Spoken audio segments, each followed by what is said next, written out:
En el Triunfo del Amor, Adrián von Speyer aborda ahora el versículo 4 de este capítulo 8 de la carta que escribe San Pablo a los Romanos, para seguir, haciendo los comentarios, y dice que así nosotros, que vivimos conforme al Espíritu y no conforme a los bajos instintos, podemos practicar la justicia que ordena la ley. Entonces, habría que recordar nada más brevemente cómo el Señor en esta nueva vida, ¿no?, requiere y exige todo el espacio.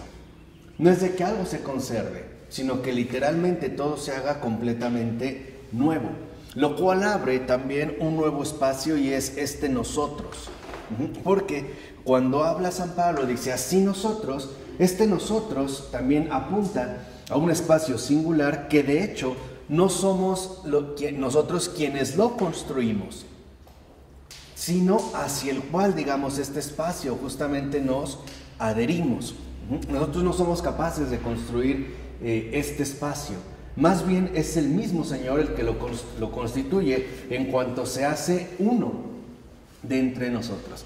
Y esto también es importante de captar, porque si no, a veces tendemos a pensar que estamos llamados como a configurar o a realizar todos estos espacios que definen justamente una vida humana. Por ejemplo, el caso del matrimonio, ¿no? En el caso del matrimonio, no es que uno va a hacer ese espacio o que uno lo va a construir, más bien uno va a entrar a participar de esa comunión que el Señor previamente ha dispuesto para todos y cada uno de nosotros, si es, por ejemplo, nuestro llamado o nuestra vocación.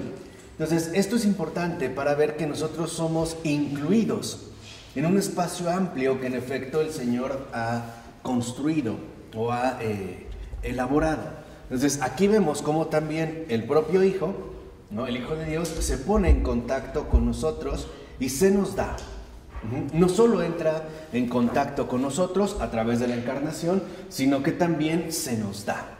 ¿Cómo se nos da? Básicamente a partir de dos realidades concretas, mediante la Eucaristía, que es la comunión concreta con Él, pero también se nos da mediante la palabra, no mediante la Escritura, lo cual en este sentido hace que nosotros a su vez quedemos convertidos en un espacio singular en el cual el Padre puede actuar. Y esto es algo fundamental, porque a veces, en efecto, se hace mucho énfasis o se menciona que Jesús ha venido para que volvamos al Padre.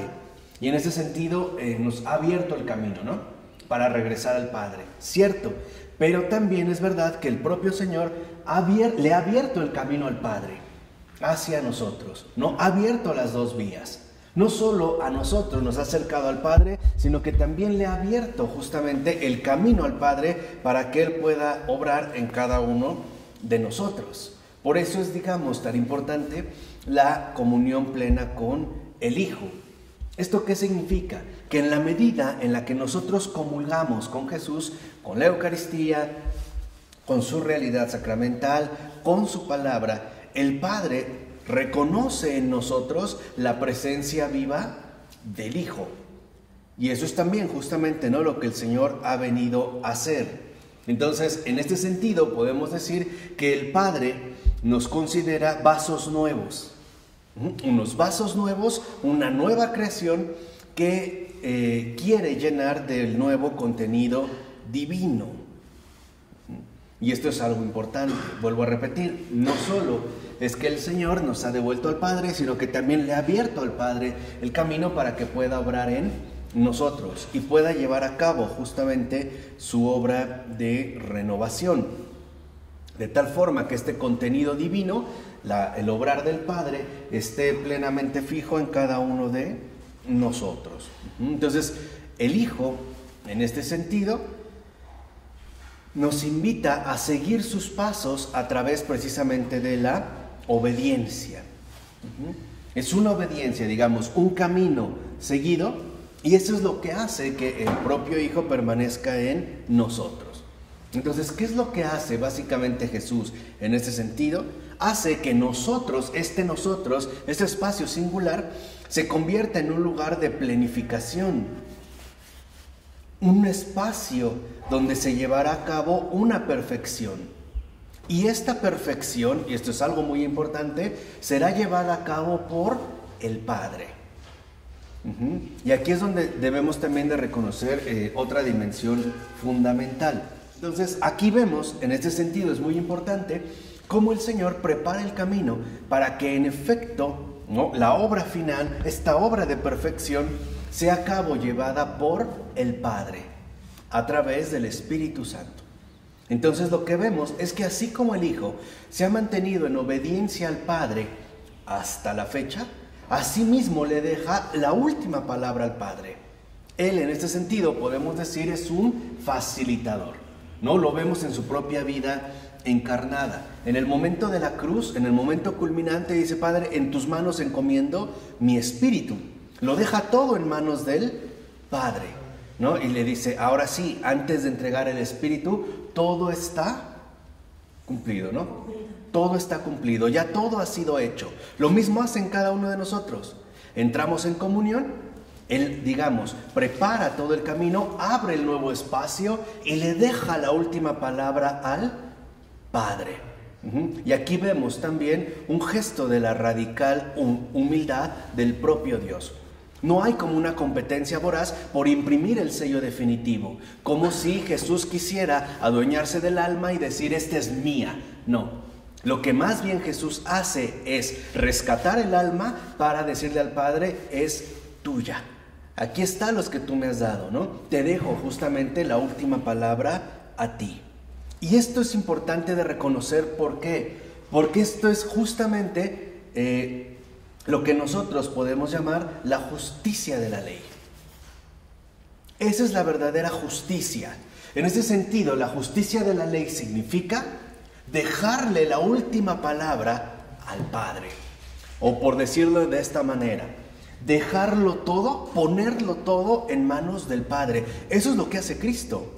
Si lo ven en su encarnación, recoge en sí la humanidad, hace el recorrido, hace la apertura, hace la renovación, pero no impone, por decirlo así, su propio dominio, sino que a su vez se lo regresa al Padre. Esa es la justicia de la ley. De tal forma que entonces podemos ir entendiendo cómo lo que hace Jesús es recordarnos que la plenitud de la ley consiste no en su mero cumplimiento, sino en su mera colaboración para dejarle la última palabra precisamente al Padre. Esto es, digamos, lo perfecto.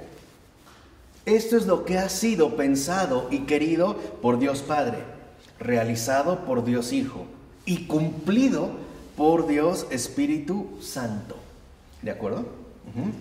De tal forma que podemos decir que no estamos en oposición a la ley, porque la ley a la cual nosotros hemos quedado adheridos, en la cual, digamos, nos mantenemos, no es algo que se halle fuera de nosotros, como la ley, por ejemplo, que le da Moisés al pueblo de Israel. No, lo que se conoce como las tablas de la ley, de cierta manera son tablas externas, exteriores. Es algo que proviene, por decirlo así, de afuera. Por el contrario, esta nueva ley es una nueva ley interior que se lleva a cabo en nosotros. Esta es, digamos, una diferencia fundamental. Podemos ver que la tabla de la ley que les es dada al pueblo de Israel es una figura clara que anuncia lo que el Señor va a realizar.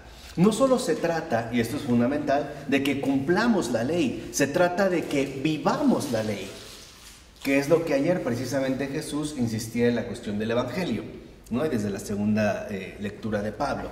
Pero es fundamental que nosotros no solo nos quedemos en el cumplimiento de la ley, sino que lleguemos más bien a vivir la ley, de tal manera que los mandamientos no sean algo exterior, sino algo que en efecto se ha vuelto en este sentido interior. Este es el modo en el cual, en efecto, ahora se cuenta con nosotros. Se cuenta con nosotros justamente como miembros de la iglesia. Y aquí hay que subrayar lo siguiente. Esta iglesia es la iglesia del Hijo. Es lo que el Hijo ha hecho precisamente, como dijimos, para el Padre, para dejárselo al Padre. De tal forma que cada uno de nosotros, es decir, la iglesia, se convierte en el centro vivo en el cual el Hijo realiza la obra. Pero siempre es una obra no para sí mismo, sino precisamente una obra para el Padre, ¿no? Y esto lo vemos en la frase, digamos, tan radical que Jesús menciona cuando dice: quien me ve a mí, ve al Padre. Porque ese es el interés justamente de Jesús, que no haya una especie de autoafirmación, sino que reconozcamos a el Padre. ¿Qué significa esto?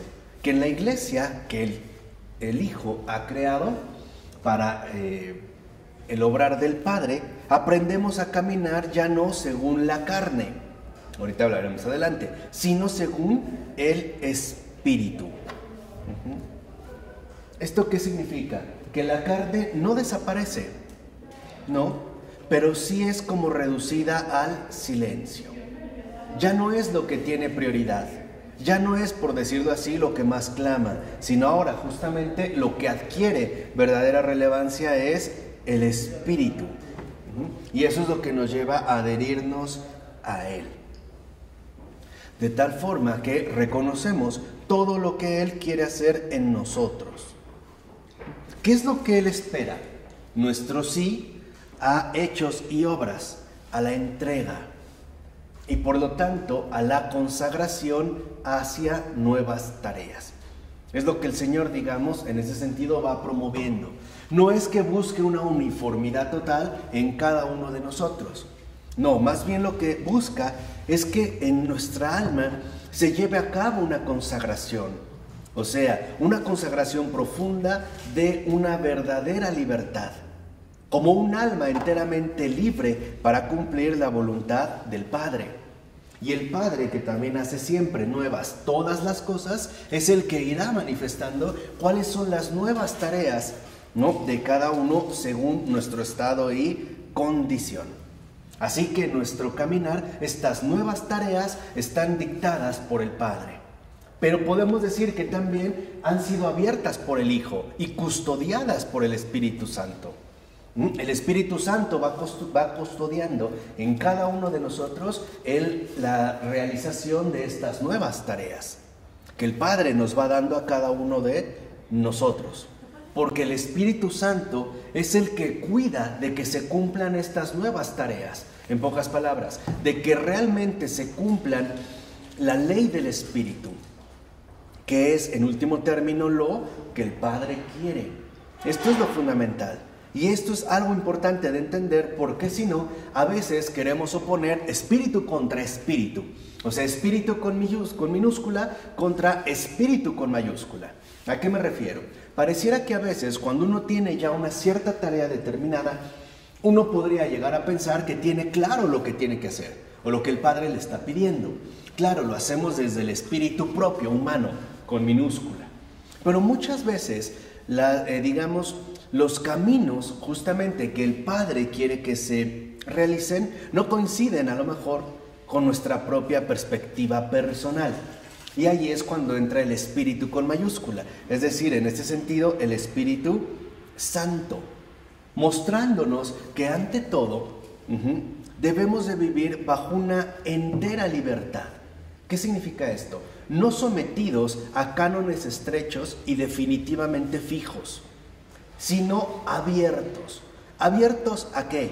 A todo lo que el Padre quiera, a todo lo que el Padre disponga. Ese es, digamos, un rasgo fundamental de la obra profunda que Jesús ha realizado como nuestra redención. Ha hecho que el alma se vuelva enteramente libre y por lo tanto capaz de cumplir la voluntad del Padre según Él vaya disponiendo. Es volver de nuevo a la criatura un centro libre para que el Padre pueda llevar a cabo su gran obra de redención. Y el Espíritu Santo lo que hace es custodiar este cumplimiento, porque a veces también es muy usual para el creyente que tendamos a volvernos rígidos en el cumplimiento de la misión, ¿no? Como que sé lo que tengo que hacer, sé, por decirlo, como un poco como si fuéramos en un carril, sé las medidas de mi recorrido. Pero muchas veces el Padre puede querer una cosa todavía más grande o una modificación sustancial. Y por eso el Hijo nos ha devuelto esta libertad para mantenernos siempre disponibles. Esa es la obediencia. O sea, esto es algo que quiero que entiendan. La obediencia no es cumplir meramente la ley exterior, porque eso más bien, en lugar de obediencia, puede ser costumbre. Lo cumplo por cumplir. No, la obediencia es permanecer sujeto, y de ahí viene la identificación de subjetivo, como una sujeción, ¿no? Estar sujeto a esta libertad que el Hijo me ha dado, para que el Padre, en último término, realice su obra. Por eso vemos cómo Dios Padre, Dios Hijo y Dios Espíritu Santo se sirven de cada uno de nosotros para realizar, ¿no?, algo nuevo. ¿Qué es esto nuevo? Una vida agradable, una vida aceptable, una vida prometedora, que es justo lo que esperan de cada uno de nosotros. O sea, lo que realmente ellos quieren es la novedad de una realidad divina que vive en el cielo, o sea, nuestra santificación. Esta es justamente la realidad de lo nuevo. ¿Cuál es entonces la condición para acceder a esto? La fe. ¿La fe en qué? La fe en el Evangelio. ¿Qué es el Evangelio? Un hecho. ¿Y qué es este hecho? Nosotros ahora caminamos en el Espíritu, por el Hijo y para el Padre. Ese es el Evangelio. Algo nuevo ha llegado. Entonces, si lo ven, no solo se trata de que se nos dio una especie de ley para ser mejores personas. No, simple y sencillamente ahora lo que ocurrió es que se ha llevado una obra infinitamente mayor para que seamos verdaderamente hijos de Dios. ¿Cómo se logró? A través de que el Padre condena el pecado en la carne del Hijo. Y por eso vemos de qué manera queda reducido, ¿no? En los azotes, incluso se acuerdan cómo Isaías habla de que no poseía ya figura humana, más bien incluso parecía un gusano, porque ahí en la carne del Hijo es donde el Padre ha condenado todo pecado. ¿Qué significa esto? Que la condenación no vive ya más en nosotros, ya ha sido crucificada. Podemos ver entonces una dimensión bastante profunda del misterio. Cuando Jesús está literalmente destruido, ¿no?, en su carne, en la cruz, ¿qué ha quedado ahí crucificado? ¿Qué ha sido reducido a la cruz? El pecado. Y por lo tanto la condenación. Por eso Jesús es nuestro Redentor, es nuestro Salvador. En su propia carne ha asumido la condenación del pecado, que involucra justamente, ¿no?, el recibir todo este daño, el ser reducido literalmente, ¿no?, a algo informe, incluso algo que ya no tiene apariencia humana. De tal forma que, en pocas palabras, por decirlo, Jesús vive en carne propia, en su propia carne, la condenación. Es decir, la condenación del pecado por parte del Padre. Esto es lo que vive. Y lo vive en un sentido radical. O sea, lo vive en carne propia. Lo que cada uno de nosotros quizá estaba llamado a vivir, Él lo ha vivido. ¿Para qué? Para que no lo experimentemos nosotros. Para que nosotros, en lugar de padecer, podamos experimentar el amor de Dios. No sé si me explico. Pero, y por ejemplo, no sé, pienso en las personas que, por ejemplo, un ratero que lo agarran en una localidad y lo matan. Claro, lo linchan, ¿no? Aquí en este caso lo que vemos es que impera la ley antigua. O sea, en este caso se siguen los criterios humanos que buscan encontrar lo que se suele llamar un chivo expiatorio para utilizarlo como una víctima en el cual descargar la furia o la molestia. Cuando esto ya ocurrió, en el sentido, vamos a decirlo así, central, porque la única víctima ha sido Jesucristo. O sea, la única verdadera víctima es Jesús. ¿Y esa persona? Esta persona, de esta manera, aunque los hombres, digamos, no lo quisieran, queda adherido al sacrificio de Jesús, porque finalmente está siguiendo, lo sepa o no, el camino abierto por Jesús. Entonces, ¿cómo explicas la maldición que habla San Pablo de la cruz? La maldición de Cristo en la cruz. Maldito el que sea colgado en la cruz. Cuando dice, por ejemplo, maldito el que sea colgado en la cruz, se refiere al hecho de que en los tiempos de Cristo, ser crucificado era una maldición. Era lo peor que te podía ocurrir, porque era una afrenta. Entonces, aquí es donde entra la contemplación del misterio. Lo que era maldito en la cruz ahora se ha vuelto una bendición. Lo que era maldición ahora se ha transformado en una bendición, en un sentido radical. Si nuestra carne era nuestra maldición, porque nuestra carne estaba sujeta a la ley de la muerte, ahora es nuestra carne, o a través de nuestra carne, que se ha incrustado o que se ha realizado el cumplimiento de la vida eterna, por donde menos lo pensaríamos. O sea, por donde menos imaginábamos, por ahí justamente el Señor ha entrado, al grado de que ahora nos ha prometido una vida eterna, no solo en el Espíritu, sino también en la gloria del cuerpo, es decir, en la resurrección. Crucifica más bien el pecado de la carne, ¿no? Sí, por eso le dijimos hace rato que saliste. Lo que vemos entonces en la crucifixión, lo que ha sido condenado es el pecado, pero en carne de Cristo. Él es el que ha asumido realmente la condenación del pecado, lo ha reducido, o sea, lo ha llevado, digamos, hasta su extremo. Por eso ahora lo que vemos es que se cumple en nosotros la justicia del Padre, que es ahora justicia de la ley nueva. ¿Cuál es la justicia de la nueva ley del Padre? Que el ser humano no padezca más. Esa es justicia, ¿eh? La justicia de Dios es que su criatura no sufra, y que no sufra la condenación, como el Hijo lo ha sufrido. No solo en carne propia, también, por ejemplo, en el nivel afectivo o psicológico, intelectual e incluso espiritual. Porque el rasgo más radical de la condenación es la total separación de la presencia del Padre. Y esto Jesús lo manifestó cuando dice, no estando en la cruz, Dios mío, ¿por qué me has abandonado? Eso es, ahí lo que vemos es que Jesús también está padeciendo la condenación, la está reduciendo, digamos, la está asumiendo en este sentido en carne propia, de tal manera que todo lo que es condenable quede recogido en su persona, todo.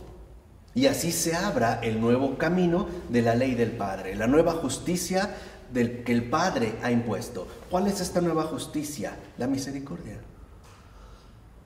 Esa es la justicia del Padre, la misericordia. Cosa que a nosotros nos cuesta trabajo comprender, porque para nosotros sigue pesando la ley antigua. El que la hace la paga. Sí, pero ya es una ley humana. Exactamente. Pero es, por así decirlo, algo anacrónico, porque no está en sincronía, ni siquiera temporal, con esta nueva ley. ¿Pero sí es humano o es del maligno? Bueno, tiene una inspiración maligna, ciertamente, porque es homicidio, a final de cuentas, pero también es una, vamos a decirlo así, es una alternativa humana. Por no... De poder. Sí, de poder o incluso también de sujeción. Entonces, lo que vemos en este sentido es que en la redención, ahora Jesús no solo nos ha querido librar del pecado, sino que nos ha querido colocar en el centro mismo de la redención. O sea, que en cada uno de nosotros se experimente el fruto extraordinario de la redención. Por eso dice Adrián von Speyer, la última consecuencia es que pertenece a su todo está consumado, ¿no? Que también son palabras de la cruz, el que hayamos tenido ahora el honor de ser el centro de esta actividad, porque la misericordia del Padre ahora se dirige en primer lugar hacia el pecador. Él ha adoptado el puesto central. ¿Sí lo ven? O sea, es como si el Hijo viene a rescatarnos, nos coloca en el centro, estamos en primer lugar para el Padre y Él como que se retirara, ¿no? Como que se hiciera ciertamente a un lado. ¿Para qué? Para que destaquemos nosotros como el centro vivo de la redención. Esto es muy importante también de recordar para que entendamos las implicaciones fundamentales que ha traído la encarnación del Hijo de Dios. Ahora, en el versículo 5 dice Pablo, pues los que viven según la carne piensan en las cosas carnales, y los que viven según el Espíritu en las espirituales. ¿Qué comenta Adrián von Speyer con respecto a este versículo? Lo primero que nos dice es, carne y espíritu son separados. Forman dos polos, lo que llamamos carne y lo que llamamos espíritu. Dice, pero no quedan absolutamente distanciados, porque son como los polos fundamentales del ser humano, lo que configura literalmente al ser humano. A pesar de que carne y espíritu son separados, permanecen, y ese es el misterio de la persona, permanecen, aunque polarizados, en la realidad de el hombre. Ahora, el hombre, por eso en este sentido, es carne y espíritu, las dos. Tiene su existencia, en ese sentido, que elegir. Cada uno de nosotros tiene que realizar una elección. Tenemos a final de cuentas que elegir entre carne y espíritu, de tal manera que entonces prevalezca o uno u otro. Por decirlo, tenemos los dos. ¿Se acuerdan de la primera lectura de ayer? ¿No? El Señor le ha dado al hombre fuego y agua. Él puede estirar la mano y lo que quiera, ¿no? Tiene delante de sí vida y muerte, y a él se le dará lo que él escoja.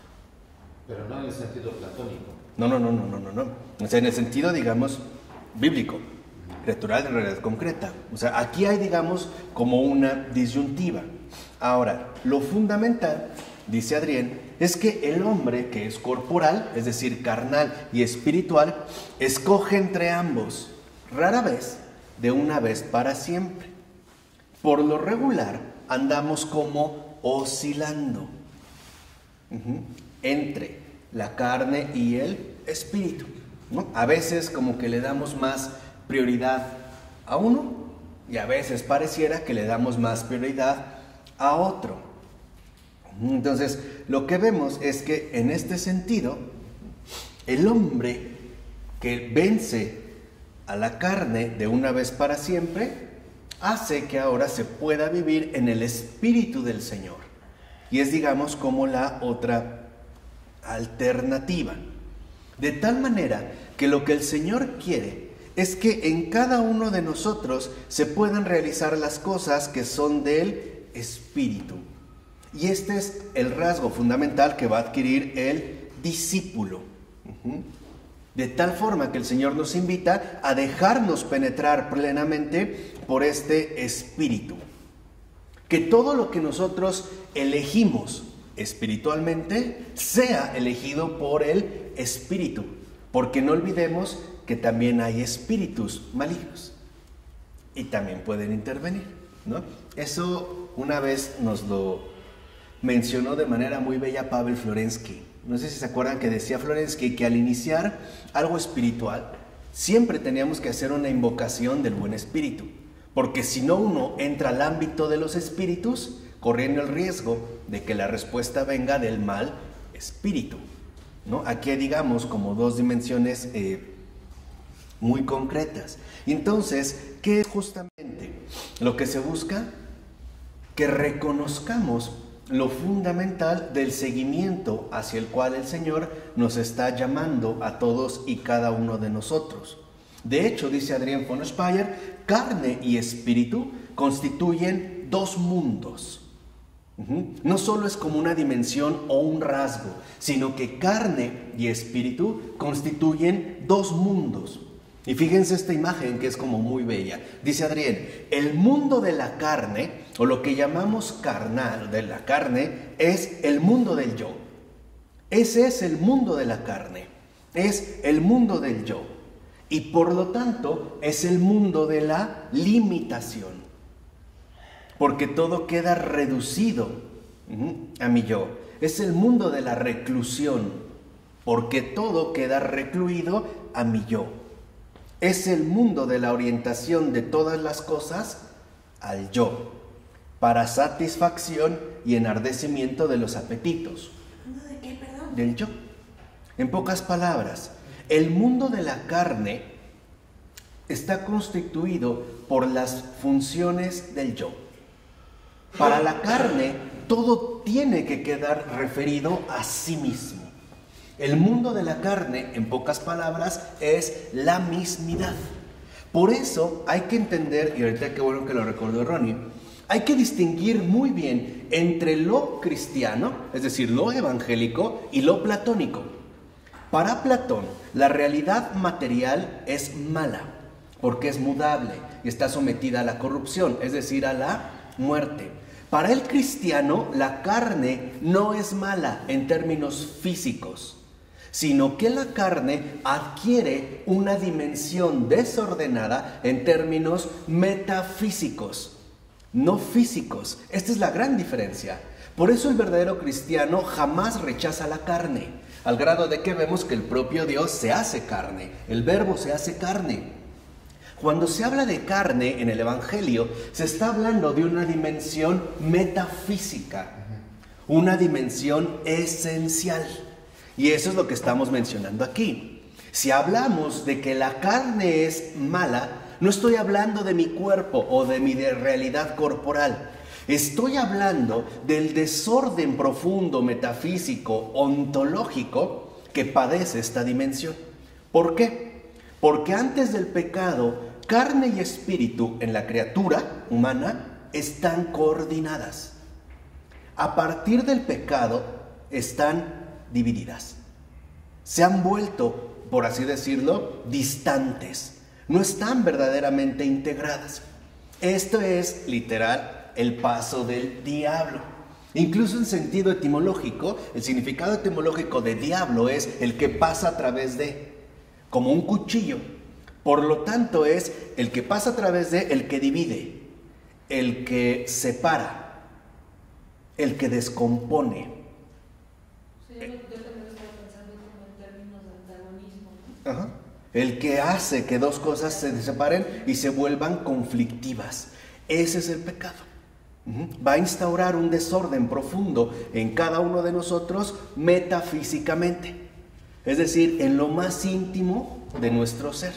Al grado de que vemos estos dos mundos, el mundo de la carne y el mundo del espíritu, que forman parte de nuestra constitución humana en permanente conflicto.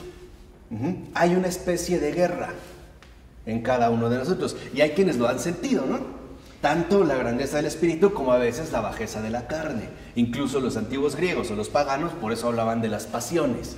Pero es esta, digamos, las funciones del yo que quedan reducidas a el mundo de la carne. Ahora, este mundo, el mundo de la carne, permanece siempre rígido. Siempre permanece rígido. Busca variedad. Pero solo se encuentra una y otra vez a sí mismo. Nada más. Siempre en el mundo de la carne aflora el viejo rostro del yo. Este es el mundo de la carne. O sea, el mundo de la carne es el mundo de la autoafirmación, el mundo de la autorrealización, el mundo del yo. Y nada más. Ese es el mundo, en ese sentido, de la carne. Pero ello constituye que siempre se mantenga una perpetua limitación. Incluso Adrián habla de una espiral.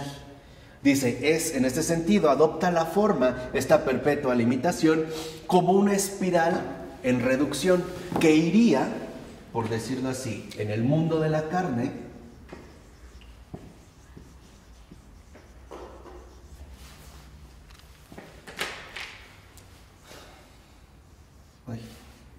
pero iría más o menos así. En el mundo de la carne, así, hasta llegar a este punto. ¿Qué quiere decir? Que en términos humanos, esta figura nos indica el desorden que humanamente nosotros padecemos por este conflicto dado, esta ruptura, esta disarmonía, ¿no? Esta discordia, literalmente, entre carne y espíritu. Porque metafísicamente hablando, el mundo de la carne hace que todo quede reducido a un solo punto, el sí mismo. Nuestra grandeza superior se ve reducida cada vez más al punto del sí mismo, o sea, al yo. Lo que hoy también en día se suele llamar ego o egoísmo o falso yo o los nombres que se quieran. Pero lo que quiero que noten es la forma reductiva que adopta. Al grado de que en el mundo de la carne hay esta espiral, ¿no?, reductiva, que siempre remite al yo. Y por tanto, dice Adrien, es el mundo de la carne es el mundo de la perpetua limitación, porque todo va a quedar reducido a un punto de la perpetua limitación, ¿no? Es, por así decirlo, lo que nosotros en efecto podemos experimentar, que se manifiesta como un conflicto profundo en cada uno de nosotros. ¿Cuántas veces me pueden hacer ver que hay algo mejor, pero yo quiero esto? O sea, se limita en este sentido a un punto. En este sentido, lo que vemos es que el mundo del espíritu, contrariamente al mundo de la carne, es el mundo de la liberación, es el mundo de lo infinito, es el mundo de lo eterno, que justo va en sentido contrario. Si lo ven, el mundo de la carne involucra descenso. Va de arriba a abajo. En términos metafísicos amplios, en nosotros vemos que, en pocas palabras, en nuestra realidad humana hay dos maneras de vivir. Una es reducirlo todo al sí mismo, al yo, y por lo tanto se vuelve reductivo. Piensen, por ejemplo, en las teorías contemporáneas ateas que dicen que no hay un Dios creador, que todo depende de nosotros mismos, que somos productos de una evolución o del despertar de la conciencia, bla, bla, bla, bla, bla, y se vuelve reductivo. O, dice Adrien von Speyer, por su parte, el mundo del espíritu lo que hace es levantarnos de esta inercia, levantarnos de esta tendencia reductiva. El esquema del mundo del espíritu es justamente contra... Uy, ya no pinta.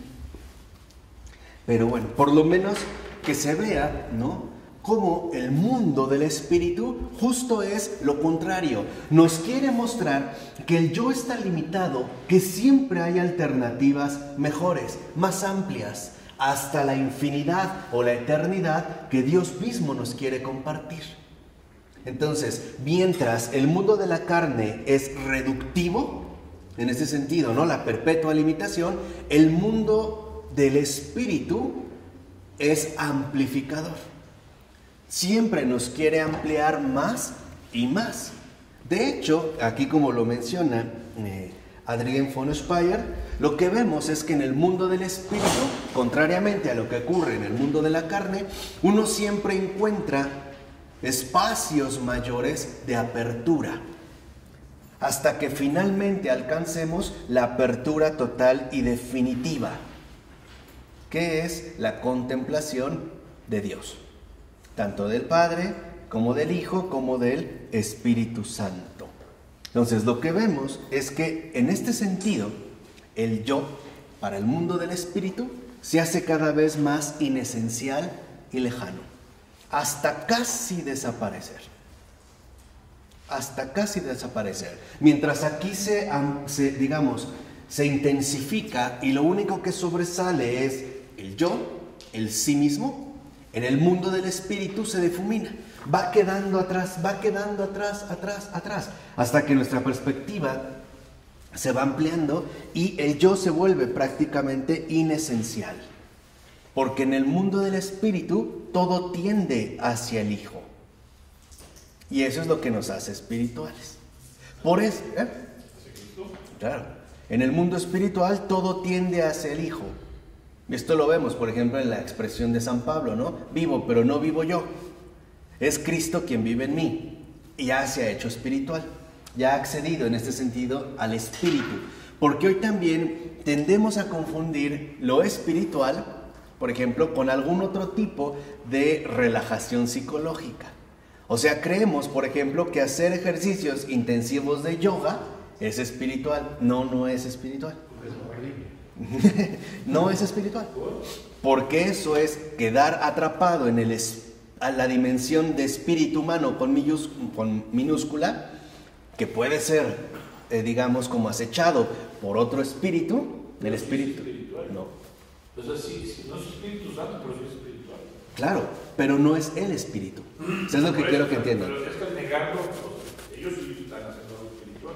Claro, ellos pueden decir que es espiritual, pero lo que nos acaba de mencionar justamente Adrián es que en realidad lo espiritual siempre tiende hacia el Hijo. Así.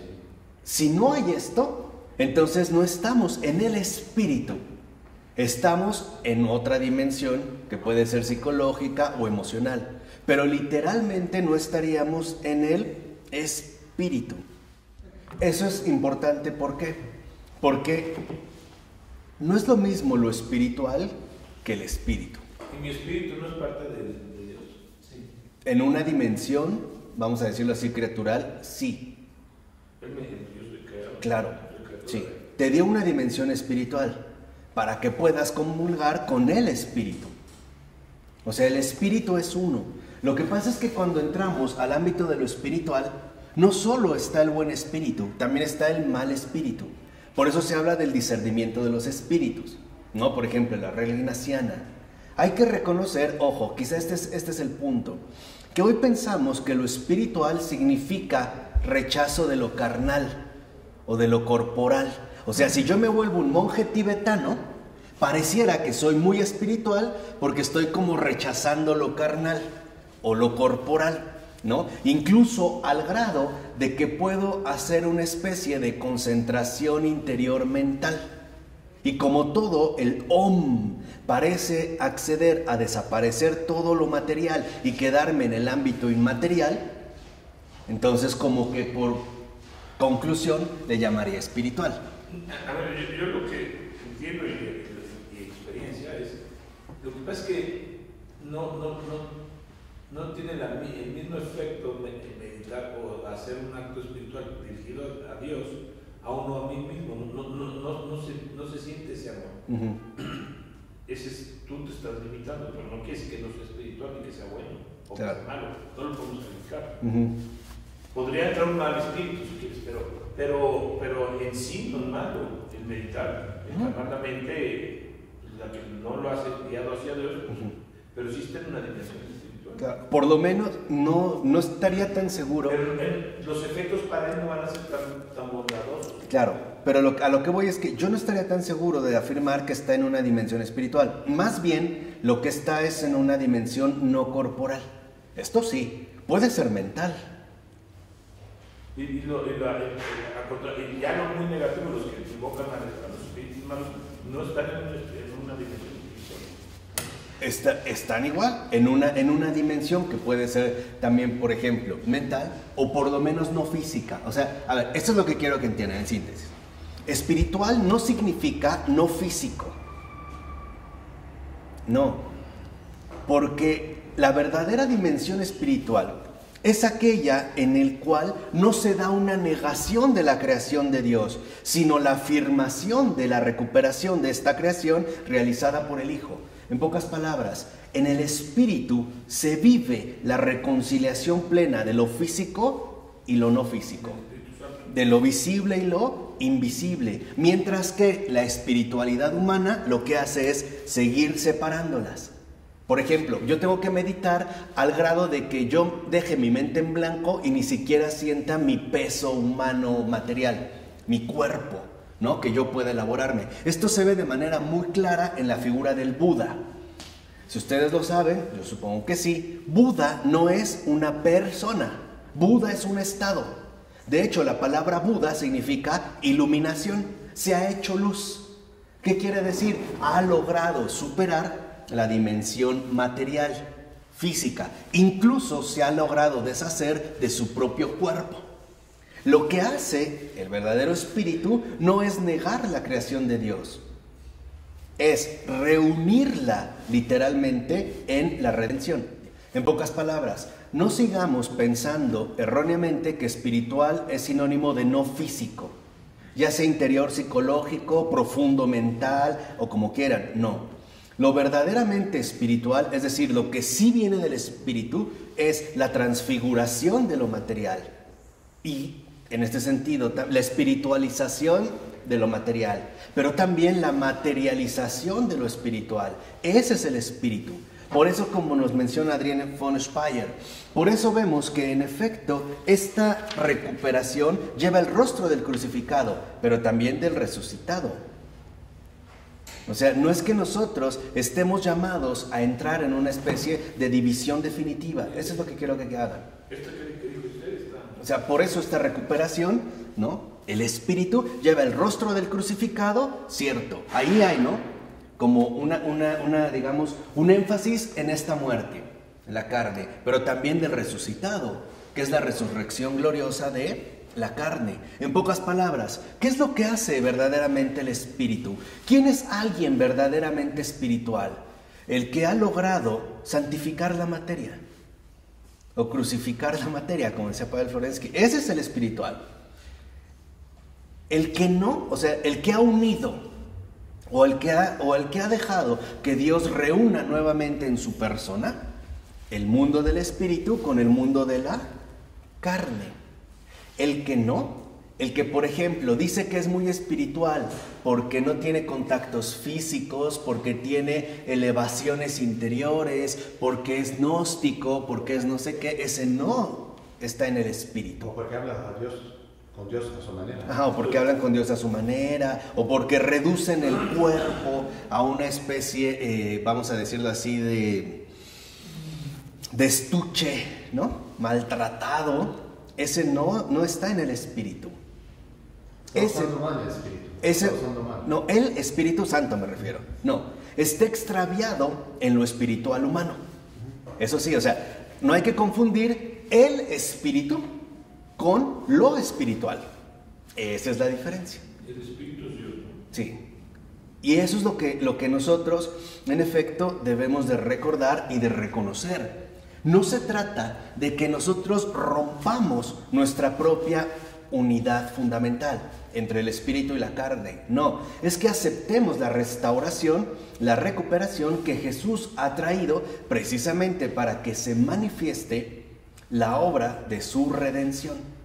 En pocas palabras, Dios no quiere que muera lo físico, quiere que se transfigure. Así como no quiere que el espíritu se aleje de la materia, sino que se encarne. Y lo voy a dejar a manera de reflexión. Por eso es que nosotros siempre debemos contemplar nuestra realidad existente, toda de forma simbólica, es decir, como un símbolo, que etimológicamente significa lo que reúne y conjuga absolutamente todo, lo físico con lo metafísico, lo invisible con lo visible. Lo opuesto al símbolo es el diabolon, porque el diabolon lo que busca es dividir y hacer una especie de guerra entre lo uno y lo otro, entre lo físico y lo espiritual. Al grado de que hay quienes, por ejemplo, ante esta supuesta guerra, han tomado partido por alguno de los dos bandos por separado. Hay quienes se creen muy espirituales y entonces denigran la carne, el cuerpo, la materia, ¿no? Incluso nos podemos inmolar para que nuestro espíritu finalmente regrese a su libertad originaria. O los que han decidido, más bien ahora, ponerse del bando contrario de la carne, buscando los placeres definitivos y creyendo que todo se reduce a lo material y que lo espiritual no cuenta, que eso sería para gente ingenua. Bueno, los dos están equivocados. ¿Por qué? Porque nosotros estamos llamados a reunificar lo uno con lo otro. En pocas palabras, en el espíritu no hay división. No hay división. En el espíritu hay carne y espíritu. Espíritu y carne. Ahí está Cristo. Verdadero Dios y verdadero hombre. Cuando no está el Espíritu, o sea, cuando no está el Espíritu Santo, o sea, cuando no está Dios, lo que viene es la división. Habrá quienes hablen que no, que todo es materialismo, que todo es materia. la dimensión espiritual no existe, como muchas incluso teorías contemporáneas que que definen la vida como una especie de realidad consciente, pero una vez que esta realidad consciente sujeta a nuestra dimensión material, es decir, a nuestras funciones cerebrales, desaparece, todo se acabó. Y por eso hablan de una muerte vegetativa o que ya no hay nada, no hay conciencia por las funciones físicas materiales, o los que consideran que no, que hay una mera dimensión espiritual, que esa es siempre como la gran tentación del cristiano, la gnosis, que viene despreciando lo material, lo físico. Pero ojo, ahí también hay un engaño, porque despreciar lo físico, en último término, es despreciar la obra del Creador. Y el propósito es claro: distanciarnos del propio Creador. Ese es el propósito. Entonces, al despreciar lo físico, Claro. como Él lo hizo, Lo que voy a terminar despreciando es la obra del Creador, o sea, el Creador mismo. Ahí está el diablo. Si lo vemos que es como parte de la tentación. Si esta estrategia, que es la más seductora, no funciona, lo que va a hacer es justo lo contrario. Pues entonces ahora vamos a exaltar lo físico de una manera desproporcionada, olvidándonos de lo espiritual, del espíritu. Y sigue siendo lo mismo, porque lo que obtenemos es una distorsión de la realidad. No se trata de esto. Se trata de que nosotros volvamos a reconocer la reunión que el Señor ha venido a instaurar nuevamente entre carne y espíritu, entre espíritu y carne. Dicho de otra manera, para acabar, para nosotros no se trata de una disyunción, no se trata de decir carne o espíritu, espíritu o carne, no, se trata de una conjunción. Nosotros queremos espíritu y carne, carne y espíritu. Queremos símbolon, no diabolon. ¿De acuerdo? Y esta es la nueva ley que el Señor también justamente nos ha traído. ¿De acuerdo? Vamos a dejar hasta aquí. En nombre del Padre, del Hijo, del Espíritu Santo. Amén.